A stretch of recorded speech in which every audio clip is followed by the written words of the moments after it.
Vamos ser um pouco otimista agora, você ganhou a presidência. Tá. E qual que é o primeiro passo? Ó, uma das maiores dificuldades que você vai ter é o Congresso. Sim. O Congresso ele é composto só dos maiores mafiosos do Brasil, em sua maioria, vamos dizer, tem gente boa lá, como tem na maioria dos lugares, mas é um lugar difícil de se lidar, certo? Para você aprovar as reformas que você provavelmente vai querer fazer como presidente, você vai precisar do Congresso. Claro. Né? Você pode falar que você vai compor uma onda e você vai passar muitas novas candidaturas nessa próxima eleição e eles vão te ajudar, ok? Mas isso parece utópico pra caralho. A verdade é que não vai conseguir a maioria do Congresso, ainda vai ter que lidar com os caras, né?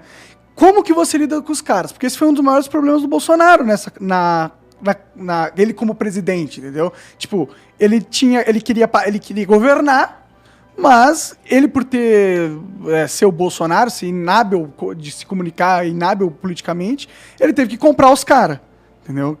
Comprou com as verbas, qual que é o nome? Emendas emendas auxiliares. As emendas, como é que é?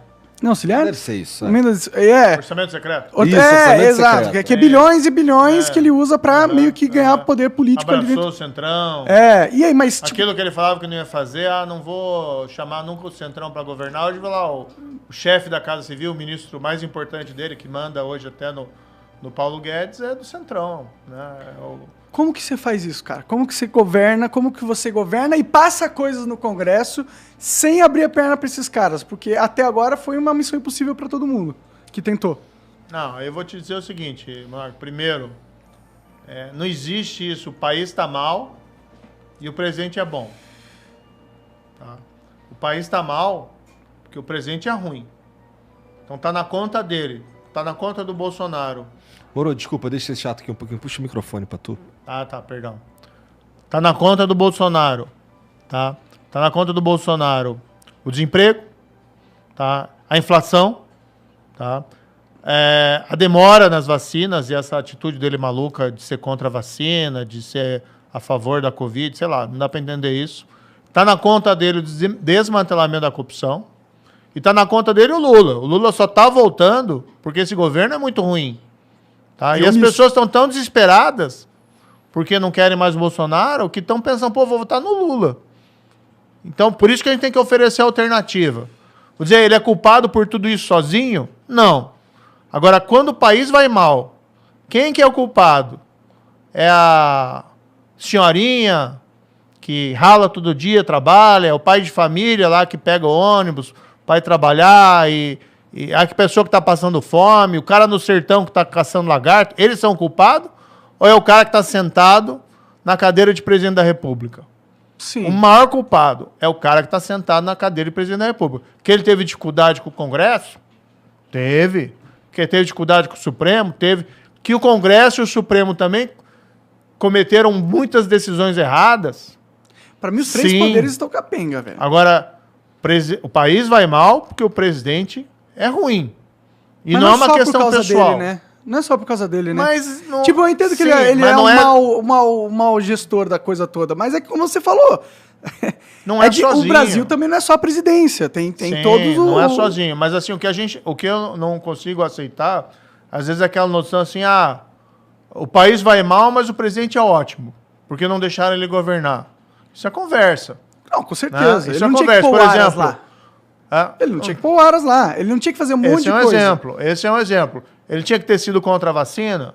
Não. Ele tinha que ficar falando para as pessoas que a pandemia é uma gripezinha, que não tem perigo nenhum, que não precisa usar máscara, que a solução é todo mundo pegar a doença, e a gente tem aí 620 mil vítimas. Não estou dizendo que ele é culpado pelo vírus. Não é. O vírus é um fenômeno mundial. Agora, cá entre nós, quando você tem uma emergência dessa, você precisa ter um líder que diga as coisas certas. Sim. Só o fato de você ficar trocando o ministro da Saúde várias vezes dentro da pandemia já mostra que você não está sabendo o que você está fazendo, né? Pelo menos. E vamos colocar numa hipótese aqui. Se eu tendo ido para o governo, se ele tivesse apoiado os meus projetos de combate à corrupção, tá?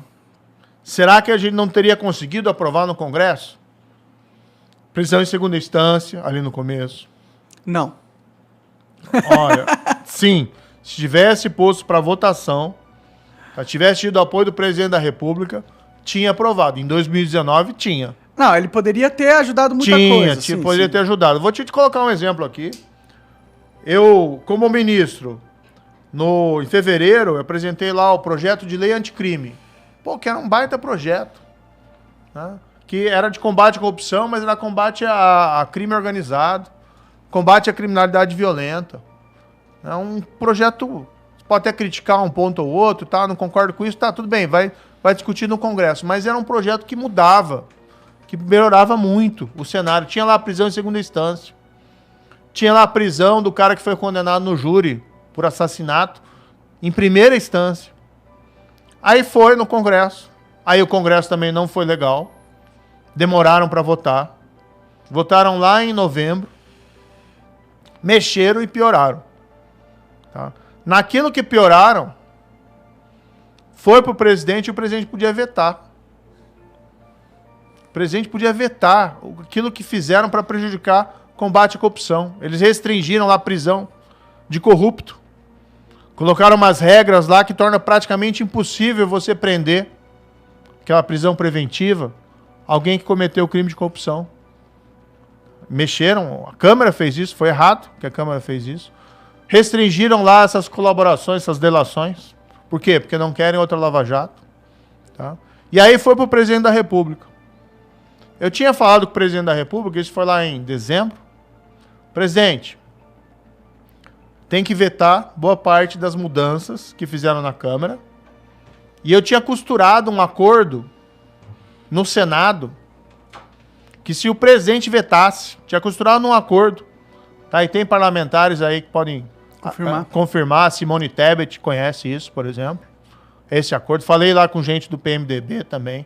Na época o líder do governo, até o Fernando Bezerra, o Eduardo Braga, Simone Tebet, o Muda Senado. Eles tinham me dito que confirmariam o veto do presidente. Aí eu falei, presidente, tem que vetar isso aqui. Isso é importante. É no teu programa. O senhor foi eleito dizendo que ia combater a corrupção, que ia combater o crime violento. O projeto é esse. A gente estava fazendo isso. Mas a Câmara foi lá e alterou para pior. Alterou para pior isso. Presidente, pode deixar que eu vou vetar. O que você pedir, eu vou vetar. Entendi. Colocou para mim que o que viesse ia ser vetado. E eu costurei o acordo que o veto dele ia ser mantido. Eu viajei, tranquilo, era final de ano, fui tirar férias. Meu filho estava estudando, fazendo intercâmbio no Canadá. Fazia 6 meses que eu não via meu filho. Aí fui para o Canadá encontrar meu filho. A minha esposa e minha filha ficaram no Brasil. Estava muito cara a passagem. Né? Conclusão, não, então vai passar o Natal com ele. E o resto da família fica aqui. Separa a família no Natal, mas enfim, pô, é caro a passagem para o exterior. Pode crer. Né? Aí fui lá, encontrei ele estava lá em Toronto, numa cidade lá perto de Toronto. Aí fui ficar com ele, curti o meu tempo livre com ele.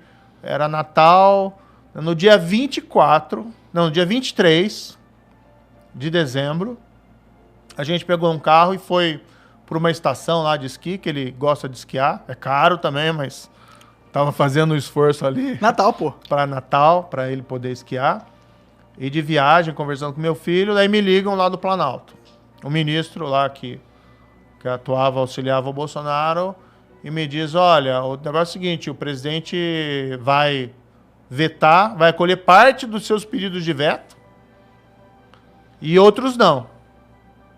E assim, ele concordou em vetar aquilo que era menos importante. Entendi. Aquilo que era mais importante, que ele precisava vetar, por exemplo, diminuir a possibilidade de prisão de corrupto, ele não vetou, e podia ter vetado. Tinha o tal que criaram lá, o tal do juiz de garantia, que é um negócio que dificulta. O Brasil não está preparado para isso. Ele podia vetar, ele não vetou. E aí ele me liga, eu paro o carro, tento ligar para ele várias vezes, ele não me atende.